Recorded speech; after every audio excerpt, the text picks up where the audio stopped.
Welcome to Quantumly Kinky with Veda, where we talk about sex, Chinese medicine, and character development for the multidimensional you. Episode 6, Seduction Lives in the Gaps. Welcome back to another Quantumly Kinky episode where we unravel the unseen, the unspoken, and the existentially kinky world that we live in. I am your host, Sarah Veda, and today we're talking about something that's been stripped from our modern world, something that's drowning in the noise of oversharing, overexposing, overdoing. And that something is seduction. That slow, steady, undeniable pull that doesn't beg, doesn't chase, doesn't scream for attention because it doesn't need to. We live in a time where everything is on display, right? Our bodies, our thoughts, our deepest emotions, our most sacred fucking moments. And I get it, while transparency has its place, what happens when we overshare though, when we overshow and overexpose? Well, I think we dilute the mystery. We strip away the anticipation. We leave nothing to be discovered, no layers to be unraveled, no space for imagination. Think about it. We never really have to wonder anymore. Every question, every fleeting curiosity, every bit of unknown can literally be solved in seconds with a tap on our phones. There's no need really to sit with the tension of not knowing anymore. No space for anticipation to build, no slow unraveling of discovery anymore. But what if this instant access is robbing us of something deeper, something primal?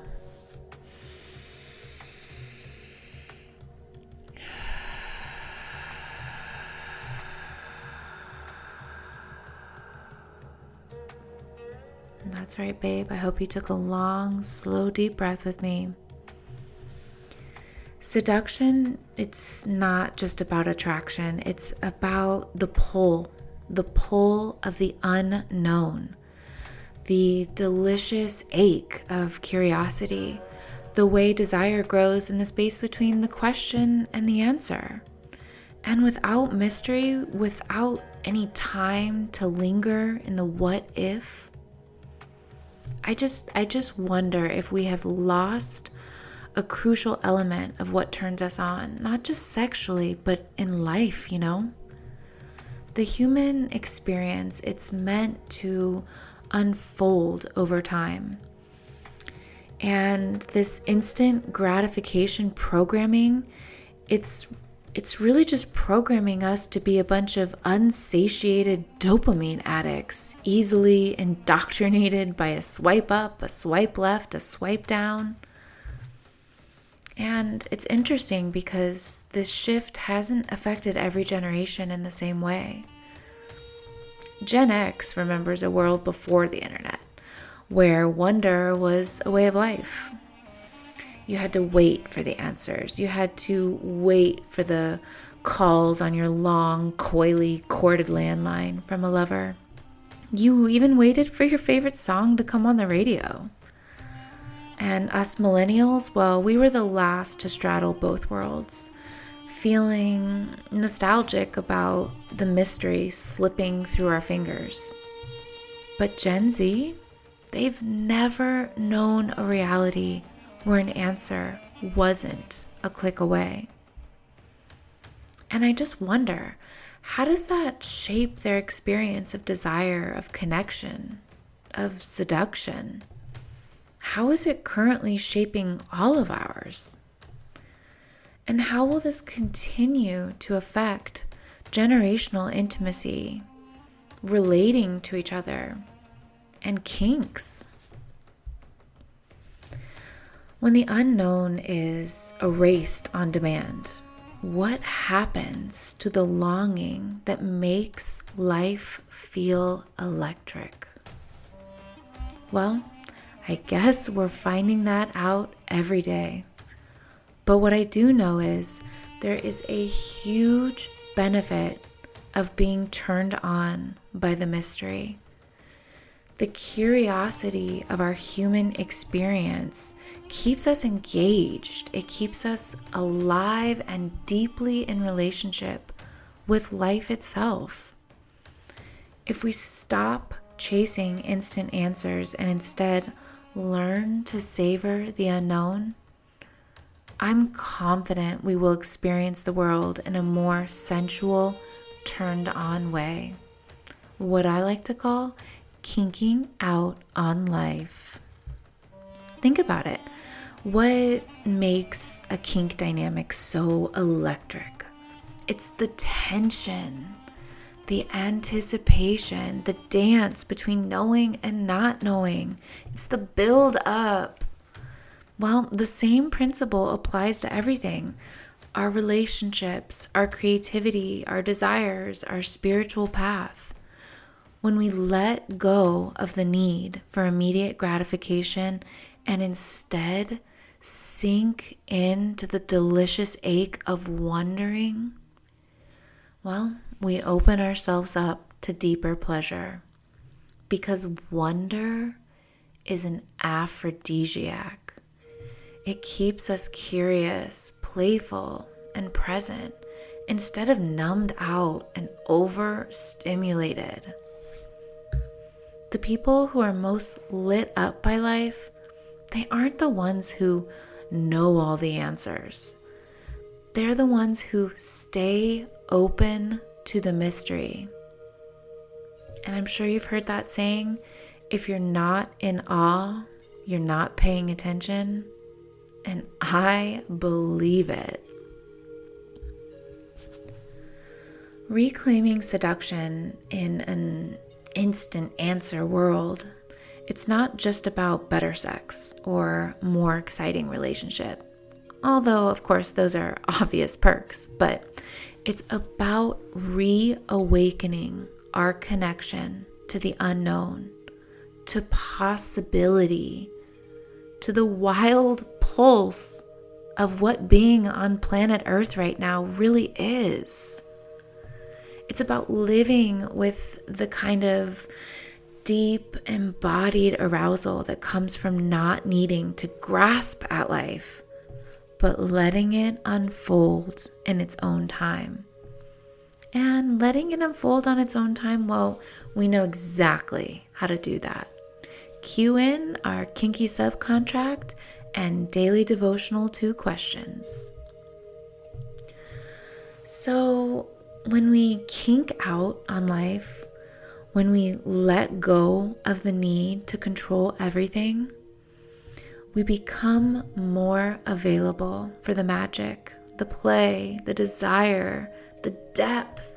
They're all waiting for us beyond the Google search bar, beyond the chat bot that's robbing us of our seductive mystery.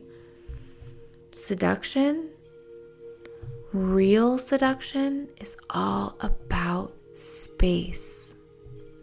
The space between words, the pause before the touch, the energy that lingers when you leave the room, the unanswered question, the unspoken desire. Because when we flood the senses with too much, when we are constantly proving, constantly performing, constantly seeking external validation, there's no room for someone to lean in. You see, seduction is not about giving it all away. It's about knowing exactly what to withhold and when. Think about it. What's more powerful, a whisper or a scream? A single glance across the room, or an hour-long conversation that says too much and means too little? A barely there touch that lingers, or a full grab that leaves nothing to be longed for. When we step into a less is more frequency, we move differently. We stop seeking validation and we start embodying seductive magnetism. We become the invitation, not the performer. We shift from convincing to commanding. And I know some of you are probably thinking, okay, I get it. And yeah, this sounds great. I want to balance this curious, mysterious seduction world better with my modern tech-saturated world. But how do I do it? How do I bring more seduction energy into my life? Well, let's get into some of it. Speak with intention, not excess. This is number one. Seduction isn't about talking more. It's about saying more with less. Pause before you respond. Leave space in your conversations. Make eye contact and let your presence do some of the work. A well-placed pause is often way more seductive than filling every silence with words. And then there's playing with tease and anticipation. You see, seduction thrives on what's left to the imagination. So instead of sending the full reveal, send a glimpse. Instead of over-explaining, leave something unsaid. Instead of giving all your attention at once, create space for someone to wonder about you. Tease is not just a sexual thing, babe. It's an energetic dance. And then we have mastering the art of presence. Because seduction is about how you make someone feel in your presence. So slow down. Seriously, slow down.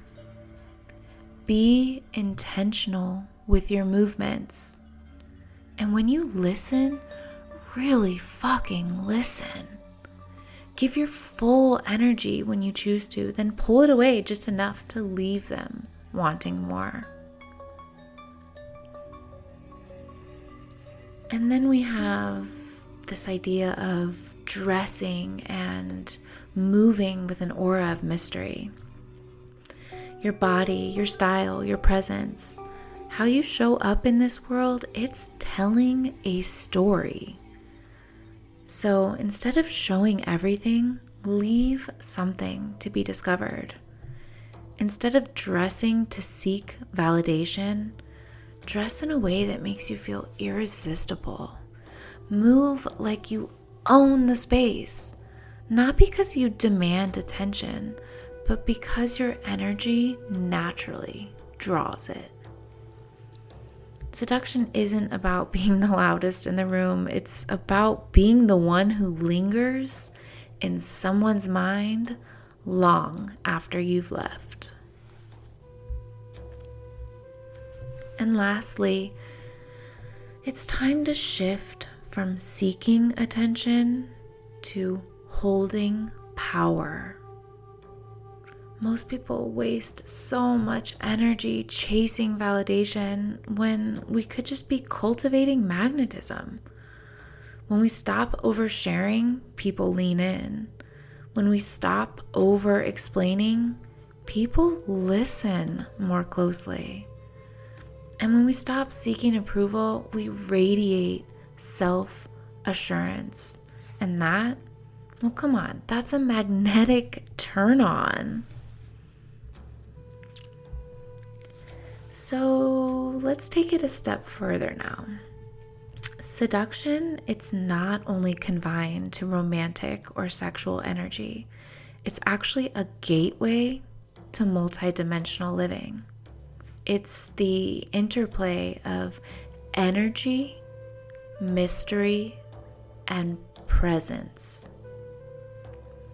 You see, in a multidimensional life, every layer of who we are, from the physical to the energetic to the spiritual, well, all of it plays a part in how we engage with the world. And multidimensional seduction, it's an art of aligning these three layers. So the first layer, energetic seduction, I want us to think of it like our energy as a field, and it's vibrating with possibility. When we learn to control the ebb and the flow of our energy, knowing exactly when to reveal and when to hold back, we create an invisible magnetism that transcends physical attraction. People really feel our turned on way of living when they're around us. That is energetic seduction. And then we have the second layer, emotional and spiritual presence. You see, seduction isn't just about a spark between two people. It's the way we connect to our inner selves as well. And when we cultivate this inner stillness and clarity, we radiate a seductive depth that invites others into our mystery. So meditation, mindful pauses, deep breaths, acupuncture, energy work, all of it can help us tune into these subtler energies. And the third layer, we have creative expression as seduction. Our creative endeavors, whether it's sex, art, writing, music, or even the way we just style our everyday life, it can be very seductive expressions of our inner world. They can serve as invitations for others to experience our multidimensional reality, like the little exhibitionists we are.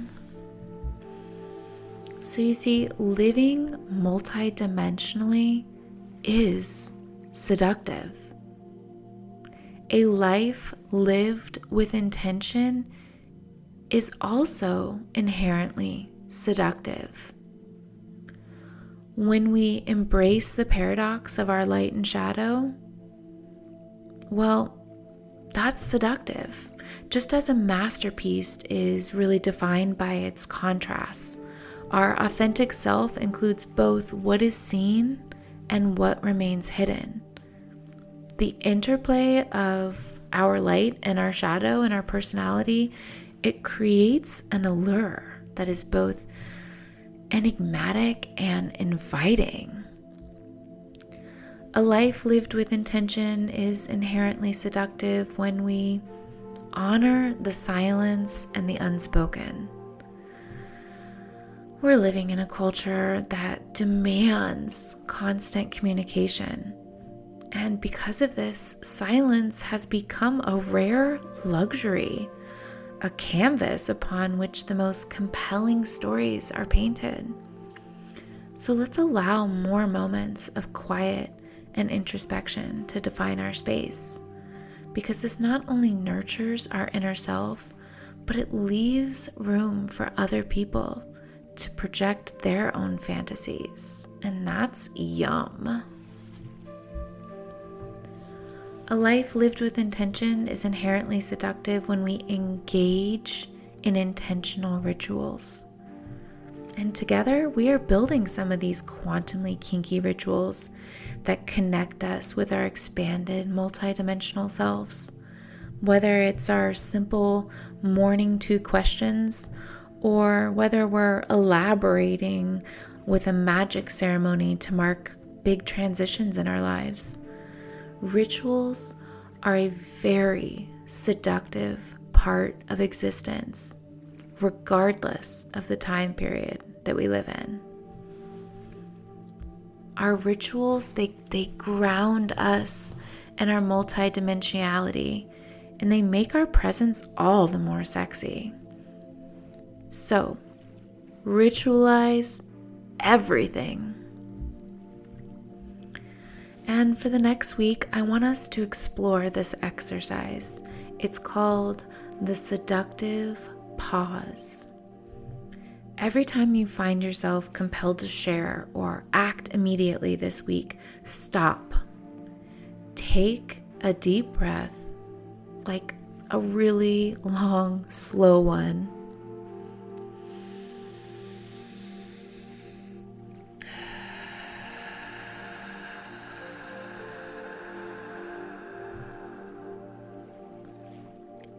And I want you to notice, to feel the space between impulse and action.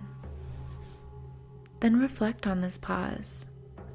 What might be discovered if you let the moment expand? Use this pause as a conscious tool for both seduction and self-discovery. When we reintroduce seduction into our lives, the art of anticipation, of lingering in this unknown, of surrendering to mystery, we aren't just improving our relationships or deepening our pleasure. We are reorienting ourselves to reality, a new, multidimensionally seductive one. Because at its core, multidimensional living is rooted in seduction. The time-space continuum as we experience it in this dense physical plane, it's rigid. It demands answers now, gratification now, resolution now. But when we loosen our grip on linear time, as we become more multidimensionally oriented, when we stop trying to collapse the unknown into certainty, we begin to experience life from a more fluid, expanded perspective. In higher dimensions, time doesn't move in a straight line. It bends, it loops, and it folds into itself. So in that sense, the moment of desire and the moment of fulfillment, they exist simultaneously.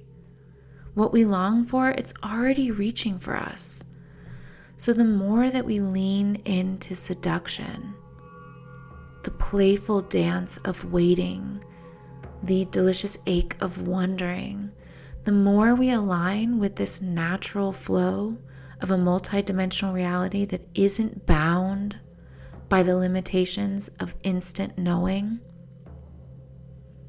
well, that is how seduction moves. Seduction is how the universe moves. It teases, it entices, and it pulls us forward with whispers rather than demands. So when we allow ourselves to be seduced by life, when we stop forcing, stop Googling everything, stop needing the next dopamine hit of immediate knowledge, we open ourselves to something far greater than information, and it's called experience. Information is passive. It fills our minds, it gives us facts, and it satisfies curiosity. I get it, but only on a surface level.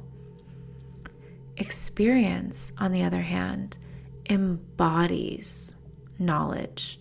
It imprints wisdom into our cells, our senses, our soul.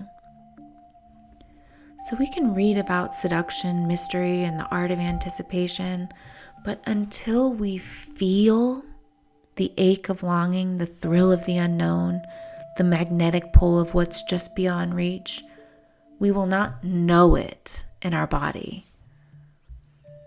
In a world obsessed with instant information, choosing experience is an act of rebellion. It's the difference between just reading about desire and actually letting ourselves burn with it. Information feeds the mind, but experience turns us on to life. So maybe the greatest rebellion in this hyper-connected, overstimulated world is to let ourselves not know.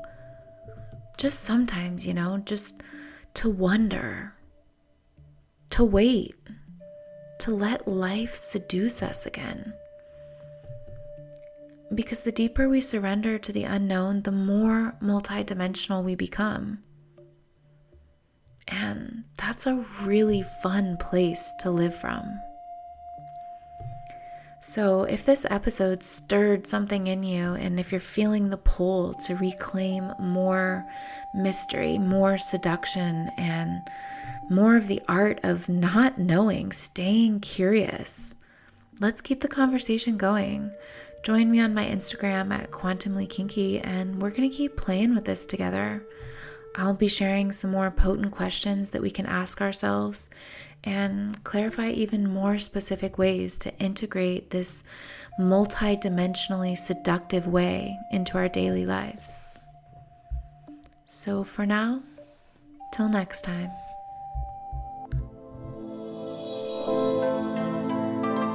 Thanks for listening to today's episode of Quantumly Kinky with Veda. Stay turned on. Till next time.